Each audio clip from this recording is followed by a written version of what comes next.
Hey, what's going on, everyone? This is Mike Colleen at MikeColleen.com, and today we're going to talk about, how do I say this? What a narcissist really thinks about you. It was the golden key to finally putting all the pieces together for me. So let me double check something here. All right. So it's like, okay, a week ago I became aware of this, approximately a week, 10 days ago, and it really was. I don't know what the word is. It stunned me, but in a really good way. It shocked me and set me back in a really good way. And that's why I haven't been on these YouTube videos. I've been pondering the crap out of this going, what? I was really excited at first, like, oh my God, because it was something that I bet you've heard over and over your whole life, but nobody said it in a way that would make your brain go, oh, I get it. To me, okay, so, excuse me. I've been doing therapy with people for a long time, and it really dawned on me about 10, 15 years ago. What is it that I'm really doing with people? I'm helping them to radically shift their perspective, okay? And you know what? I'm going to do a different video on that because there was a misunderstanding that I finally had. That was another aha moment. So, you know what? Let me do this. Let me get things started official. Let's get the bougie candle going. Even though we've already started. There we go. There you go, you fire starters. Get that fire going for you. Get the white sage going. There we go.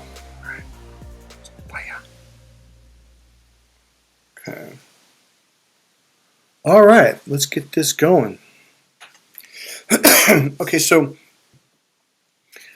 over the years, if you're an empath or light worker, you've had a lot of people attack you for literally no reason at all. And I mean viciously attack you. And I mean hurt you, get you fired from jobs, break you up from relationships, stab you in the back, turn people against you, and you never did anything to them.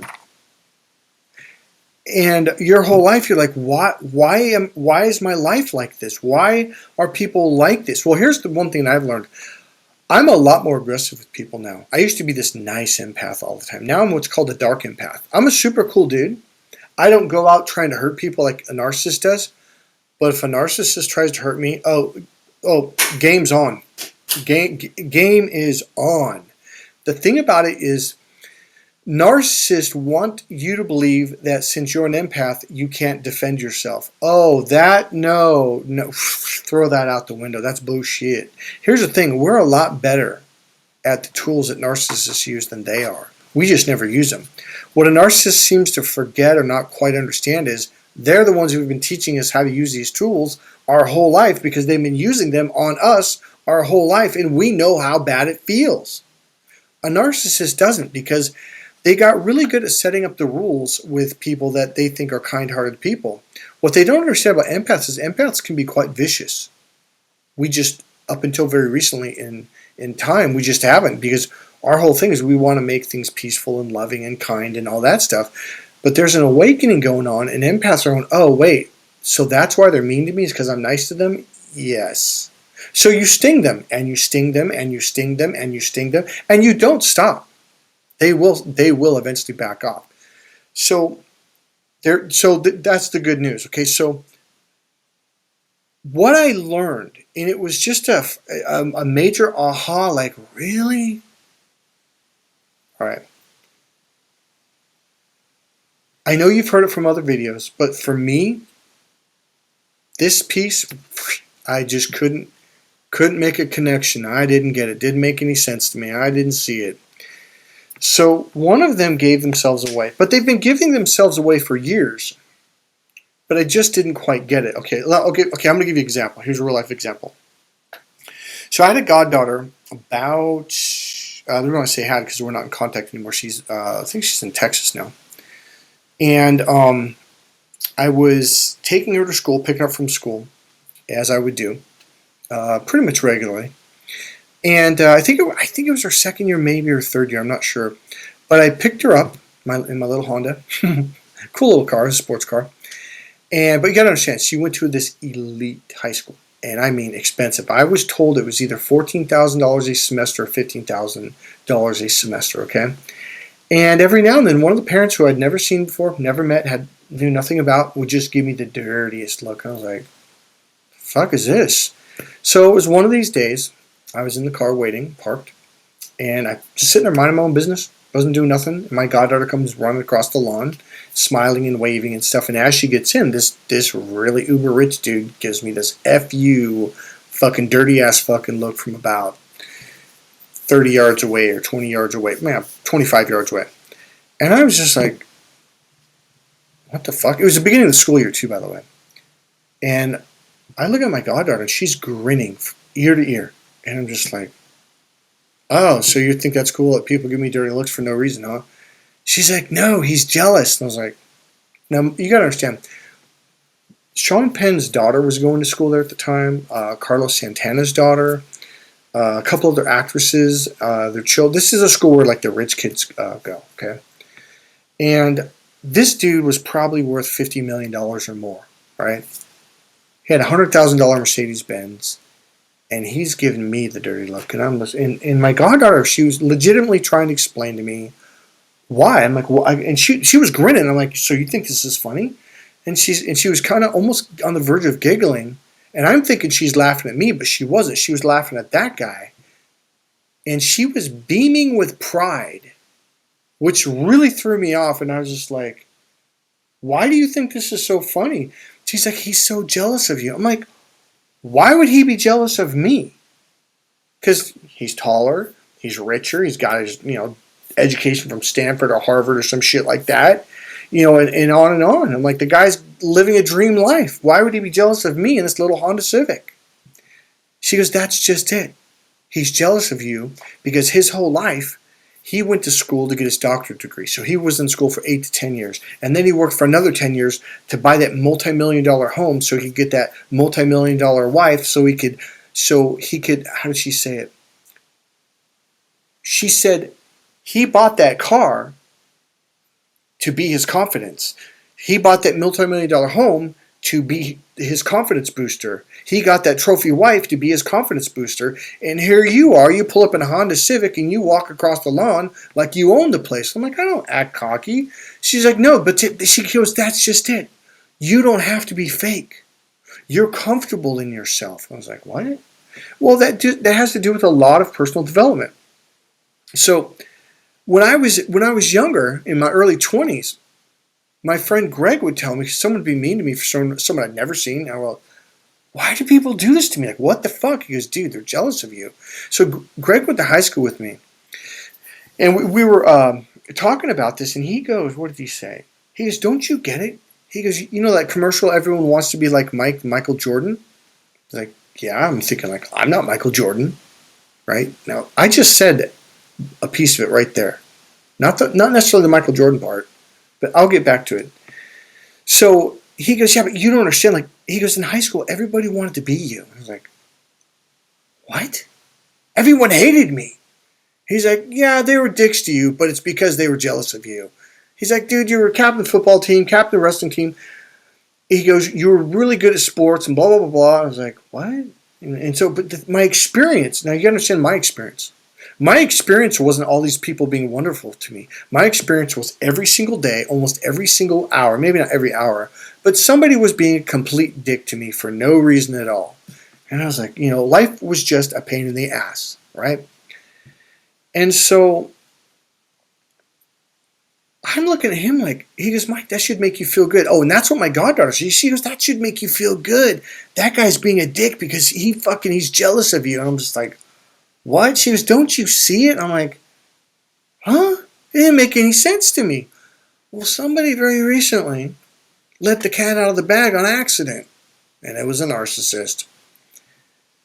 I get an email, and this person's all, you think you're special, and I forget, oh man, I think I actually have the email open. Hold on. Oh man, I can't find it, damn it. But here's what it was essentially. It was, you think you're special, and therefore I'm basically being a dick to you. And I was like, wait, what? Now this is someone I have gone out of my way to help. Let me see if I can find it. I'm not going to find it in here. Damn. And for some reason, that clicked with me. That made a lot of sense to me all of a sudden. All right, sorry about that. I had a little technical difficulty there. So, all right, so okay, this is important. I'm going to get back into it. I want to light the candle again. All right, so okay, let me explain it more. I promise you this is going to change someone's life. This is going to change your whole perspective on the way you've been treated your whole life. I've watched other videos from other empaths and on narcissist abuse, and it's like, look, they see something in you that you don't see. They see something in you that they know is great, that you don't know, that you don't see. And I'm thinking, what is it? What is it? What are they talking about? And they would say they're jealous of you. They know you're better than them. Okay, now I've heard this before. God, how to explain this? It's like, okay, my experience going through life, and this is the part that I understand now. This is the part that I finally was like, oh my God, now I get it. All those narcissist motherfuckers in my life that cut me down, treating me like shit, beat me down. It's like they do everything. It's okay. Even when they tell you, oh, you think you're special, don't you? That is a tactic to cut you down, to get you to not think you're special. You've heard that your whole fucking life. I know I have. From everybody I've ever met, almost. Maybe not everybody, but a lot of people. See, they know you're... Okay, I just gave it away, damn it. They know you're special. Okay, I don't want to say it that way. Even if... Okay, watch this. I'm going to try to make this as... Even if you're not special, they think you're special. That's what I'm trying to say. And that's why they get pissed off, because they're jealous and they're trying to bring you down because they don't think that they're good enough for you. And that's why they cut you down. So, I don't know how to make it any clearer than that. For me, okay, because from my perspective, my whole life, all these people told me, you're not special, you're not special. Who do you think you are? I'm trying to think of another way they say it. It's like, you're a piece of shit, you're fucking this, and you're not that great. And that's all I ever heard from people. I'm like, well, I never thought I was that great. What are you talking about? Like, why are you treating me like this? Why are you mad at me? Like, nothing made any sense. And so this goes along with happiness, which is what I'm going to throw in here, because this is another part of it. Is, man, I don't know about for you, and maybe I can't find the best way to say it, but it was a revolutionary way of going, wait a minute. I never thought I was special. They did. So, okay, this was the thing that would perplex me, that would make my brain go, wait, what? What are you talking about? So, like when my friend Greg, when we were in our 20s, he's like, don't you get it? Everyone wants to be like Mike. They want to be like you. I'm like, in my mind, I'm like, why would anyone want to be like me? My life sucks. People treat me like shit every fucking day. Right? And it's like when my goddaughter said, dude, this should make you feel good. And Greg said the same. He goes, dude, you should feel happy. These people are jealous of you, dude. And I can't tell you how many times I've heard that from people. I'm like, why would a guy that's 6'2", in perfect shape, has his doctorate degree, makes $10 million a year, driving around a $100,000+ Mercedes Benz, be jealous of me? My brain ging. Like literally, when my goddaughter was telling me this, I was just looking at her like, ging. My brain did not fucking get this, because I didn't think that guy thought I was special. I thought that guy thought I was a loser or something negative. I didn't get it. Now I do. Now I fucking get it. You know what I'm saying? Italiano, huh? So, beyond a shadow of a doubt, they think you're special. And that's why they're pissed. Now, let me tell you how to deal with this. You cut them off. You get rid of them. Block them on every fucking thing. Don't ever give them another chance, because they will not change. If there is a message that I have been trying to send across on my channel, they don't change. They won't change. They're not going to change. They can't change. Neurologically, they are wired differently. They cannot change. They never do. This is historical. Okay? My point being is you are wasting your time if you think suddenly they're going to come out and be all nice and happy and, oh, I love you. No. Oh, well, yeah, they're going to do the love bombing phase again. It's called hoovering. They take you through the cycle again. They're going to buy you flowers and say how special you are and all these wonderful things. But the next step is the devaluing stage where they cut you down. They cut down your self-esteem. They treat you like a piece of shit. And in their mind, now watch this, they feel totally righteous because they're thinking, who does that person think they are walking around with a smile on their face? And you're like, my happiness offends you? And they're like, of course, because I'm miserable. And that right there is what it's all about. Right there. That's it. If you've watched narcissist abuse videos,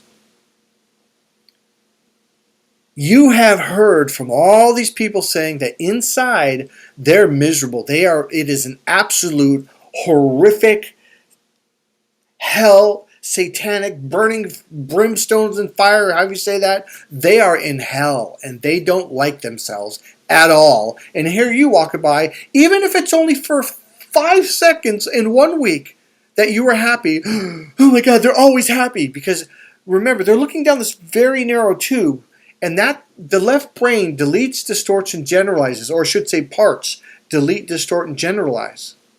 So you could be miserable for six days, 23 hours, and 55 minutes. And you're happy for 5 minutes in that 1 week. You're like, oh my God, who do they think they are? And they've got to go out of the way to make sure that they hurt you. All right? You are not dealing with rational people at all. I don't care. I'm going to tell you right now. I don't care if it's your mother, your father, your brother, your sister. I am telling you, if they are narcissists, run. Run. Run. People go, hey, Mike, well, so now that I got this narcissist in my life, what do I do? Run. Leave. Block them. Don't give them a chance. And if they keep coming after you, go to the police, file a report, get a restraining order. I'm serious. Do not deal with them.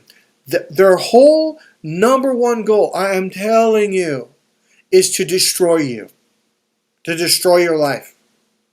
They will do things such as, it's called stalking. They will call people around you. They will connect with people, say at the gym that you go to. And they will turn people against you, and you don't even know what's going on. Next thing you know, like all these people are mad at you, and you're like, what's going on? It's called gang stalking. They will send friends to you as a client. That's what happened to me. All these people kept coming and like, oh, so-and-so sent you. And they would be like, what? No. Give themselves away.